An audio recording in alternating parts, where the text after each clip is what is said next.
Salut à tous. Les résultats du premier tour de l'élection présidentielle sont tombés aussi lourdement que Pécresse dans les sondages.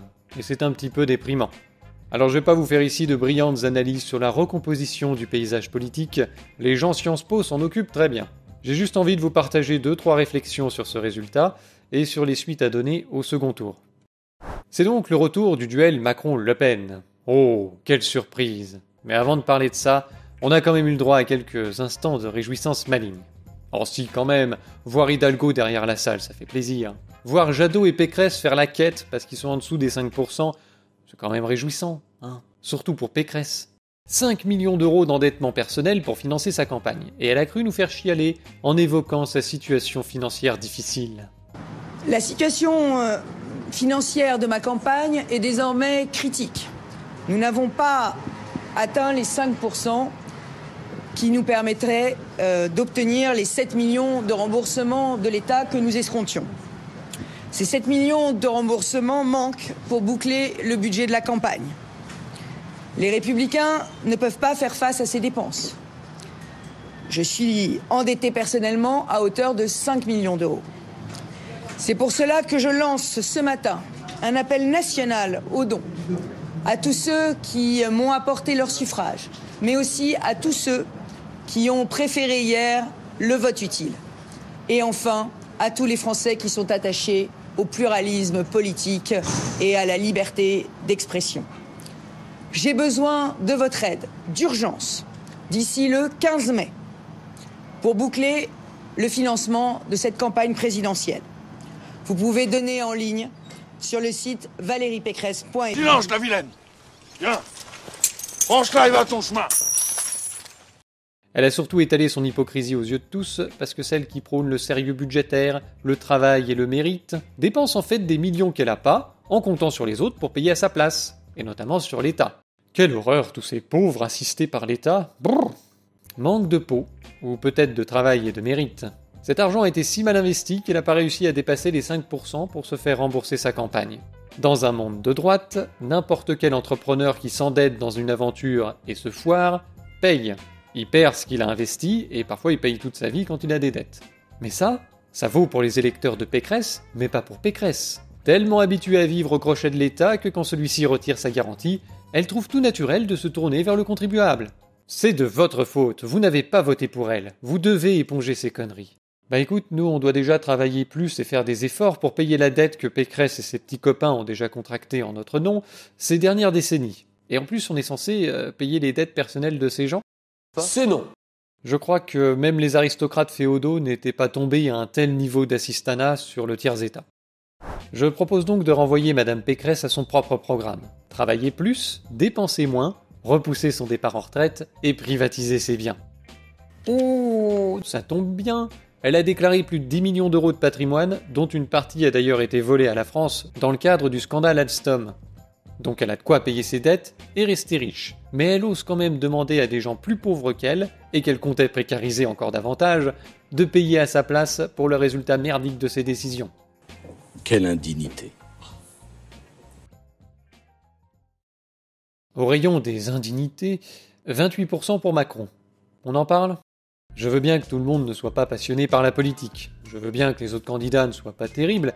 Mais bon, là c'est quand même une question de respect de soi élémentaire. Après 5 ans de Macron, n'importe quelle personne, normalement câblée, se rend compte que c'est le pire des 12 candidats. Peut-être à ex-aequo avec Hidalgo, faut voir. Sa politique ne sert que les 1 à 5% les plus riches du pays, au détriment de tous les autres. Donc il y a un bon 5e d'abrutis parmi les électeurs qui votent contre leurs intérêts. Et justement, quand on regarde les votes par classe d'âge, on commence à 20% d'abrutis parmi les 18-24 ans, et plus on vieillit, plus on devient con, avec un pic à 41% chez les plus de 70 ans. La vieillesse est un naufrage. Sans le vote des boomers, Macron serait arrivé derrière Le Pen. C'est dire s'ils ont été nombreux à se mobiliser. C'est aussi la seule classe d'âge favorable à la retraite à 65 ans. On parle bien de ceux qui ont pris leur retraite à 60 ans, parfois à 55, avec moins d'annuités et de meilleures pensions que les suivants. Notamment parce qu'ils étaient moins au chômage, les calculs ont changé, etc. Les boomers voient la situation économique du pays se dégrader et ils s'imaginent qu'en votant Macron, les choses vont rester telles qu'elles sont pour eux. Au moins jusqu'à leur mort, parce qu'après eux le déluge, ils en ont rien à foutre. Mais avant ça, tout changement est un risque. Ils s'imaginent qu'ils pourront garder leur petit niveau de vie en faisant trimer le reste de la population et en leur sucrant des droits dont ils avaient hérité, c'est pas eux qui les ont gagnés, ils en ont allègrement profité et ils les détruisent aujourd'hui pour les autres en espérant se les garder pour eux. Ce sont des merdes. Et en plus ils ont tort, Macron n'est pas un vote de statu quo, la ligne n'est pas horizontale les gars, c'est la chute, et Macron c'est le vote de la continuité dans la chute. Les boomers et autres retraités vont maintenant se faire éclater pour les 5 prochaines années par l'inflation causée par toutes les politiques qu'ils ont soutenues. L'Union européenne, l'euro, la désindustrialisation et la dévaluation interne. Alors pour les rassurer, Macron leur promet maintenant une indexation des retraites sur l'inflation. Mais comme il refuse d'indexer aussi les salaires, et donc les cotisations qui financent les retraites, va y avoir très vite un petit problème de financement. S'il y a entre 5 à 10% d'inflation par an, que les dépenses sont indexées sur l'inflation mais pas les recettes, va y avoir un problème. D'autant qu'il prévoit de supprimer des cotisations salariales. Donc il va venir d'où l'argent ? Donc il se fout de la gueule des vieux et ça commence à devenir mérité. Le pouvoir d'achat des vieux va baisser pendant le quinquennat de Macron et c'est ce qui est nécessaire dans le système actuel, même s'ils n'ont pas compris. Alors déjà, comme ils coûteront moins cher à l'État, on pourra donner plus d'argent à McKinsey et aux autres copains. Et puis il faut que les vieux soient obligés de vendre leurs biens immobiliers pour vivre, ça c'est important. Ça permet de limiter la hausse des prix par l'augmentation de l'offre. Ça permet d'accélérer le transfert de richesse de la classe moyenne vers les plus riches, qui sont ceux qui vont quasiment tout racheter, et c'est le mode de financement qu'on a trouvé pour le grand âge. Ça permet de payer les EHPAD hors de prix, dans lesquels le boomer pourra finir sa vie comme il l'a toujours vécu. En étant un putain de centre de profit pour les actionnaires. Ces imbéciles ont massivement voté pour le candidat qui a la plus faible réaction au scandale Orpea. C'est aussi celui qui avait autorisé l'usage du Rivotril pour les cas de Covid dans les maisons de retraite. Ce qui équivaut à une forme d'euthanasie. C'est pas ça qui les tue, mais des gens qui auraient été soignés en temps normal ont été gentiment accompagnés vers le décès. C'est moins cher que de financer un hôpital qui tient debout. Voilà. Alors là aussi, pour les rassurer, Macron leur promet plus de contrôles dans les maisons de retraite. Mais des contrôles de quoi ? Sur quels critères ? À quelle fréquence ? Il va recruter des fonctionnaires pour ça ? On n'en sait rien. Encore une fois, il se fout de la gueule des vieux. Tout ça va se finir avec une magnifique charte d'éthique pour les EHPAD et puis un numéro vert. Et tout continuera comme avant. Les boomers ont tellement peur du changement qu'ils sont incapables de tourner le volant de la voiture quand elle va dans le mur. Ils ont voté pour la baisse de la valeur de leur pension et l'obligation de vendre leur patrimoine pour financer une fin de vie de merde. Nous leur souhaitons bien du plaisir quand ils dégusteront leur biscotte hebdomadaire assis dans leur couche sale pour 2000 € par mois. Face à tant de conneries, je me suis dit qu'il y avait un moyen simple de se rembourser de leur mauvais choix si Macron devait être réélu. Il suffit de prendre des actions chez Orpea. Et oui, l'action a été divisée par 3 suite au scandale, et comme Macron ne compte rien faire, une fois le soufflet médiatique retombé, l'action remontera sûrement à 100 € assez vite. En plus, ça donne un petit dividende, ça permet de profiter de la hausse des actifs alimentés par la BCE. Qu'est-ce que tu veux de plus ? Puisque ces vieux cons pensent profiter de nous en votant pour qu'on finance leur retraite, mais que nous n'en ayons pas, eh bien on va se rembourser par les dividendes grattés sur leur fin de vie misérable. Oh, c'est pas cynique, ils ont voté pour ça, ils sont d'accord. Si Macron devait être réélu, je pense sérieusement à lancer l'opération Orpea Stonks. Hâte de voir les boomers chouiner sur le manque de solidarité générationnelle d'un tel projet. Ça leur fera peut-être prendre conscience de leurs propres actes. Peut-être. Alors tout ça nous amène au dilemme du second tour, et si vous suivez cette chaîne depuis longtemps, vous savez déjà ce que j'en pense. Déjà en 2017, j'avais annoncé, comme d'autres, que le quinquennat de Macron n'aurait rien à envier à celui de Le Pen, qu'il serait autoritaire, antidémocratique, antisocial et ultralibéral. Pour être plus précis, il fait du communisme pour les riches, et les politiques ultralibérales c'est pour les pauvres. On savait aussi qu'il allait piller le pays avec ses petits copains qui ont financé sa campagne dans un festival de retour d'ascenseur, et qu'il sacrifierait le bon sens et les intérêts les plus basiques de la France sur l'autel de la construction européenne. Donc, quitte à se taper un mandat de merde, il valait mieux élire Le Pen. Ça permettait de se débarrasser de Macron et de tous les connards qui l'entouraient dès 2017, puis de se débarrasser de Le Pen à la fin d'un mandat qui serait sûrement décevant pour ses soutiens. Et si on ne faisait pas ça, on risquait de se retrouver en 2022 avec un nouveau second tour, Macron-Le Pen. Tada ! Bon, eh bien nous y sommes. On a juste perdu 5 ans. Et si vous voulez, on peut perdre encore 5 ans de plus, hein. Sauf que cette fois, ce sera pire. Si Macron est réélu après le mandat qu'il a fait, le mec va être en roue libre, hein. Il va vous cracher à la gueule, mais comme jamais. Déjà, vous pouvez dire adieu à vos libertés publiques avec le retour du pass sanitaire, qui ne sert à rien, et puis avec un contrôle des réseaux sociaux au nom de la lutte contre la haine. Alors la loi Avia n'était pas passée, mais il va remettre le couvert, au nom cette fois de la lutte contre le harcèlement scolaire. C'est ce qu'il a dit dans son meeting. Au niveau social, c'est la retraite à 65 ans, la casse du code du travail, travaux d'intérêt généraux pour les bénéficiaires du RSA, toujours plus de micro-entrepreneurs, toujours plus de flicage pour les chômeurs, bref, le 19e siècle économique. Et on appelle ça le progrès. Les privatisations de la santé et de l'éducation vont se poursuivre, tout comme celles des lignes de train, rentables, parce que les autres vont rester à la charge de l'État. Et sans compter la destruction d'EDF avec le projet Hercule qui est toujours sur la table. On peut le résumer à quelque chose de très simple, tout ce qui coûte de l'argent reste public, tout ce qui rapporte de l'argent est privé. Et à la fin, qui paye ? Eh ben les pauvres. Et sûrement pas les plus riches qui vont continuer à profiter de réductions d'impôts et de subventions, payées aussi par les pauvres. Et puis bien sûr, il aura un exercice du pouvoir parfaitement autoritaire et antidémocratique, avec des conseils de défense restreints, torchage de fion avec la presse et le Parlement, enfin, du Macron quoi, enfin du Le Pen, on sait plus. Si vous reprenez sa profession de foi, vous verrez que tous les paragraphes commencent par les mots « en me faisant confiance ». En me faisant confiance, vous voterez pour préparer notre avenir. En me faisant confiance, vous voterez pour les jeunes. En me faisant confiance, vous voterez pour l'égalité. Etc. Le mec veut un vote de confiance. Tu votes pour lui et tu fermes ta gueule pendant 5 ans. Même si t'es un castor qui vote pour faire barrage. Macron a bien dit que le Front républicain n'existe pas et que tous les votes pour lui seront considérés comme des votes d'adhésion. Alors les nunus de gauche qui vont voter Macron, mais qui promettent ensuite de se battre dans la rue contre sa politique, j'espère qu'ils ont prévu un équipement contre les LBD et les lacrymos, et puis aussi un budget pour les amendes qu'ils vont prendre pour participation à des manifestations illégales. Parce que c'est ça la France de Macron. Non ? C'est pas prévu ? On va peut-être pas compter sur eux. D'autant plus que le ministère de l'Intérieur a passé commande de 90 véhicules blindés de maintien de l'ordre. Est-ce que cette image vous donne à penser que Macron prépare un quinquennat basé sur le débat et la concertation ? C'est non. Et puis bon, on a vu en 2017, ces partis de gauche et ces syndicats qui appelaient à voter Macron en promettant de combattre ses politiques. Ah, on a vu.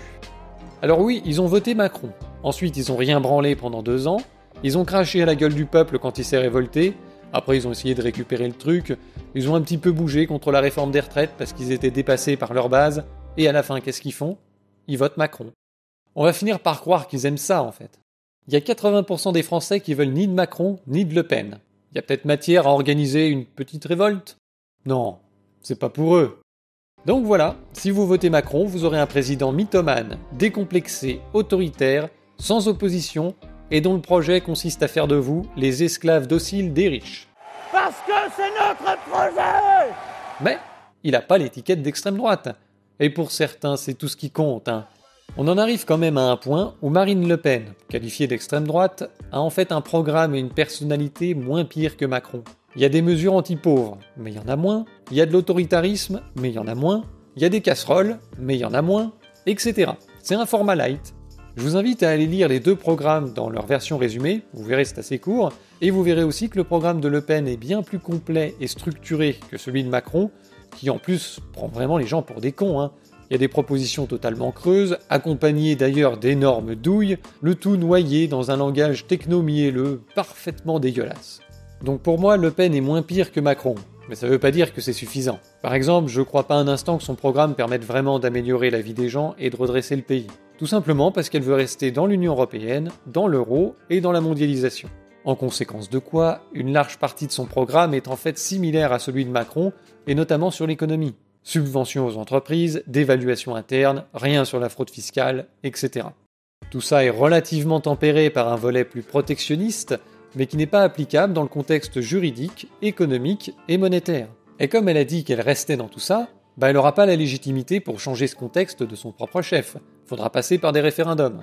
Et c'est justement ce qu'elle a prévu de faire pour pouvoir appliquer son programme sur l'immigration et faire passer les lois nationales au-dessus des lois supranationales.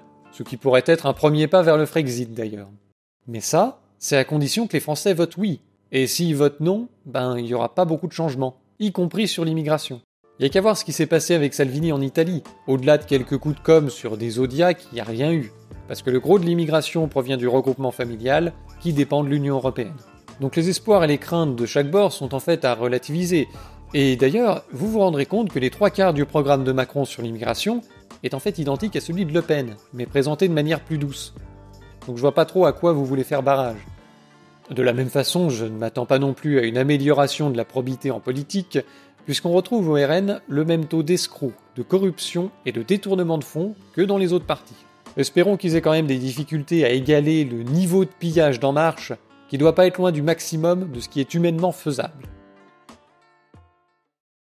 Donc en fait, Macron a complètement raison quand il dit qu'il n'y a pas de front républicain pour ce second tour. On a le choix entre 2 candidats d'extrême droite. Merci Macron d'avoir clarifié les choses, c'est un très bel aveu. Alors je pense qu'il y en a une qui est moins pire que l'autre, sans être forcément pour, et sans doute que certains ne seront pas de cet avis. Alors je vous propose de ne pas perdre trop de temps avec ces débats interminables pour savoir si la peste vaut mieux que le choléra. Partons du principe qu'ils sont aussi merdiques l'un que l'autre. Et puisque nous sommes obligés de subir l'un d'eux et de choisir l'un d'eux, eh bien il reste encore 3 raisons pour lesquelles il vaut mieux voter Le Pen que Macron ou que s'abstenir. La première de ces raisons a beaucoup circulé, c'est tout simplement qu'il est peu probable qu'elle obtienne la majorité à l'Assemblée nationale, qui redeviendrait un contre-pouvoir. Alors oui, elle prévoit d'organiser un référendum pour changer le mode de scrutin, qui passerait à la proportionnelle avec une prime de 30% des sièges pour la liste gagnante.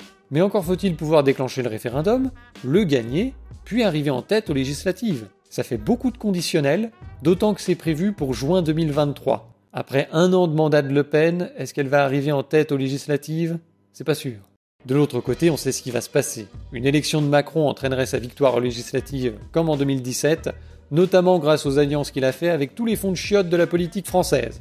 Bonjour, je suis Nicolas Sarkozy. On aurait donc à nouveau une majorité de députés Playmobil, aussi coûteux qu'inutiles. La deuxième raison de voter Le Pen, c'est ironiquement parce qu'elle a l'étiquette d'extrême droite, contrairement à Macron qui est pourtant tout autant d'extrême droite. Sur cette simple question d'image, les gens et les médias sont beaucoup plus intransigeants envers Le Pen, jusqu'à tomber dans des 2 poids 2 mesures franchement débiles. On en a eu l'exemple récemment. Une militante se fait sortir d'un meeting de Le Pen en se faisant traîner par terre. Oh, c'est le symbole du danger de l'extrême droite. La même semaine, un militant se fait sortir d'un meeting d'En Marche en se faisant traîner par terre. Bah tout le monde s'en branle. C'est les mêmes images, dans le même contexte, au même moment. Pourquoi c'est grave dans un cas et pas dans l'autre ? On n'en sait rien. Toutes les personnes correctement renseignées savent bien que Macron a réalisé au cours de son mandat toutes les pires mesures que l'on suspectait Marine Le Pen de vouloir faire. Le mandat de Macron est tellement proche de la caricature de l'extrême droite dans les médias qu'ils sont obligés de sortir toutes sortes de dingueries pour essayer d'empêcher les gens de voter Le Pen. Si Le Pen est élu, les pauvres vont peut-être mourir. Ce sera 48 000 Hiroshima. Ça devient franchement ridicule. On peut donc s'attendre à ce que les mesures les plus liberticides qui sont tolérées sous Macron soient condamnées sous Le Pen. Et si les médias soutiennent quand même, parce que c'est des gros lèche-culs du pouvoir en place, on pourra les accuser d'être de connivence avec l'extrême droite sans qu'ils puissent contester, comme ils le font à chaque fois quand c'est Macron.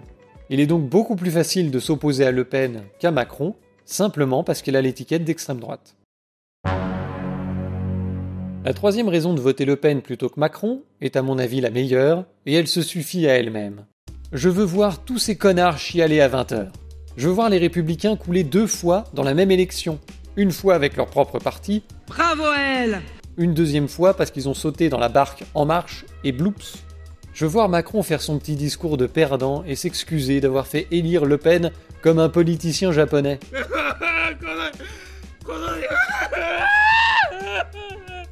Je veux voir tous les profiteurs qui soutiennent En Marche pour un poste retourner leur veste et se bouffer le nez entre eux pour savoir qui remplacera Macron et qui est responsable du désastre. Je veux voir Marlène Schiappa en recherche d'emploi. Je veux voir Sarko avec un bracelet électronique. Le temps des tempêtes. Et vraiment, je veux voir chialer tous ces petits moralisateurs de merde qui peuplent les plateaux de télé le soir du résultat. Vous savez, ceux qui traitent les gilets jaunes de nazis, d'antisémites, d'abrutis dangereux, appelant parfois même au meurtre des gilets jaunes. Ceux qui trouvaient tout à fait normal de ségréguer les gens avec le pass sanitaire. C'est pas de la discrimination, ben non, pas du tout. Ceux qui nous poussent à la guerre avec la Russie, quitte à glorifier des néo-nazis en Ukraine. Ceux-là même qui nous expliquent aujourd'hui avec un air grave qu'au nom du débat, de l'écoute, du respect des autres, des principes et des valeurs de la démocratie et de la République, il faut faire barrage à l'extrême droite et à Marine Le Pen. Wild. C'est le castor américain. Voilà, donc on a le choix entre deux candidats, sauf qu'on n'a moralement pas le droit de voter pour l'un des deux. Et ils appellent ça la démocratie. Il me semble que le RN n'est pas un parti interdit, qu'il a le droit de se présenter aux élections, et que non seulement il a le droit, mais qu'En Marche a même aidé Le Pen à avoir ses signatures au nom de la démocratie. Et oui, parce que si Macron gagne alors que le principal opposant n'a pas le droit de se présenter, ça fait tâche. Donc Le Pen doit avoir le droit de se présenter au nom de la démocratie, mais au nom de la démocratie, on n'a pas le droit de voter pour elle. Je crois qu'on se fout de notre gueule, hein. Les gens qui instrumentalisent les institutions de cette façon méritent des tartes. Rappelons aussi que ces gens ont une conception assez particulière de la démocratie. Puisqu'ils ont la haine et la peur du peuple, ils considèrent le référendum comme un truc de facho. On avait déjà vu ça pendant le mouvement des Gilets jaunes, où le RIC était présenté comme la porte ouverte vers le Troisième Reich. Les gens vont rétablir la peine de mort. Eh ben ça recommence aujourd'hui. Comme Le Pen veut organiser des référendums et instaurer le RIC, les mêmes débiles sont sortis. On se retrouve avec une nunucette soi-disant de gauche qui t'explique que l'usage du référendum, c'est la fin de la démocratie. Bref, on avait déjà discuté de tout ça. En fait, ces gens considèrent que la démocratie, c'est quand on est d'accord avec eux, et que le peuple ferme sa gueule entre deux élections. Tout le reste relevant du populisme. Je vous renvoie à la vidéo sur les Gilets jaunes si vous voulez voir toutes les dingueries que ces gens avaient sorties à propos du référendum. Alors pour résumer ce second tour, vous avez le choix entre un cinglé cocaïné d'extrême droite, soutenu par Sarko, le MEDEF et le Luxembourg, qui s'apprête à faire un mandat bien merdique, encore pire que le précédent. Ou bien, vous avez une autre candidate d'extrême droite, qui fera un mandat dont je n'attends pas grand-chose, sinon d'être moins pire que Macron, pour les raisons que j'ai évoquées, dans le meilleur des cas. De toute façon, si le mandat est merdique, au moins ça permettra de ne plus avoir Le Pen au second tour en 2027. Parce que là, on risque de se taper le truc une troisième fois, hein. Mais surtout, une élection de Le Pen, ça permet de mettre une grosse claque à Macron, à LR et à tout le bloc bourgeois. Et on va s'offrir en plus une soirée électorale extrêmement plaisante, qui sera sans doute une source de mèmes intarissables. Les tronches qui vont tirer les mecs, putain. Mais franchement, quitte à se taper l'un des deux, autant se faire plaisir. Il y a bien sûr une troisième voie, qui consiste à refuser ce faux dilemme obligatoire du second tour et à faire une révolution, pour organiser de nouvelles élections selon d'autres règles qui resteraient à définir. Alors ça peut être bien d'y penser avant, plutôt que de chialer au moment des résultats. Ils ont eu cette ambition de dernière minute à la Sorbonne, sauf que comme ils n'étaient pas bien préparés, ça n'a pas été plus loin que le pillage des distributeurs de la cantoche, le coloriage des murs niveau maternel, et l'écriture de slogans autour de la sexualité comme des 68ards attardés. La relève des boomers dégénérés est visiblement assurée, on va peut-être pas compter sur eux. Je ne compte pas non plus sur ceux qui n'ont même pas la radicalité suffisante pour aller mettre un bulletin dans l'urne pour faire barrage à Macron, mais qui nous expliquent ensuite qu'ils vont faire barrage à sa politique dans la rue face aux 900 tonnes de démocratie commandées dernièrement par le ministère de l'Intérieur. J'y crois moyen. Alors j'aimerais terminer avec un petit mot pour les abstentionnistes, parce que j'entends bien leur argument qui consiste à dire qu'ils veulent pas participer à la mascarade, soit pour le second tour, soit pour les élections en général. Je comprends le point de vue, mais je crois pas du tout au concept d'abstentionnisme militant. Parce qu'il est vrai que les chiffres de l'abstention sont plus commentés que le vote blanc, mais seulement dans les premières 24 heures, après plus personne n'en a rien à foutre, et les analyses qui en sont faites sont souvent très éloignées du message que les abstentionnistes voudraient envoyer. Donc ça c'est un premier point, mais surtout, citez-moi une élection où le niveau d'abstention a invalidé le scrutin. Ça n'arrive jamais. Il y a eu 60% d'abstention aux dernières législatives, les mecs ont été élus, Et ensuite, personne n'a jugé bon de faire une réforme des institutions, des modes de scrutin ou de quoi que ce soit. Ils s'en branlent. Alors il m'arrive de m'abstenir à certaines élections parce que je trouve qu'elles n'ont pas d'enjeu. Mais dans ce second tour, il y a un enjeu à faire barrage à Macron, pour toutes les raisons que j'ai déjà évoquées. Donc à mon sens, le vote Le Pen a plus d'impact sur le système politique que l'abstention. C'est tout ce que je voulais dire. Il y aura encore 2-3 petits points à évoquer ici ou là, mais je pense que le principal est dit et que vous avez compris mon point de vue. J'espère que tout ça vous aidera dans vos réflexions pour ce second tour, et je vous souhaite bon appétit pour avaler l'inévitable tartine de merde qu'on va se taper pour les 5 prochaines années, que ce soit Macron ou Le Pen. Merci d'avoir suivi cette vidéo jusqu'au bout, je vous invite à me rejoindre sur Twitch pour plus de singerie électorale. Je rappelle que vous pouvez soutenir mon travail sur Tipeee ou en faisant un tour sur notre boutique zoneartisanale.com. Sur ce, à la prochaine!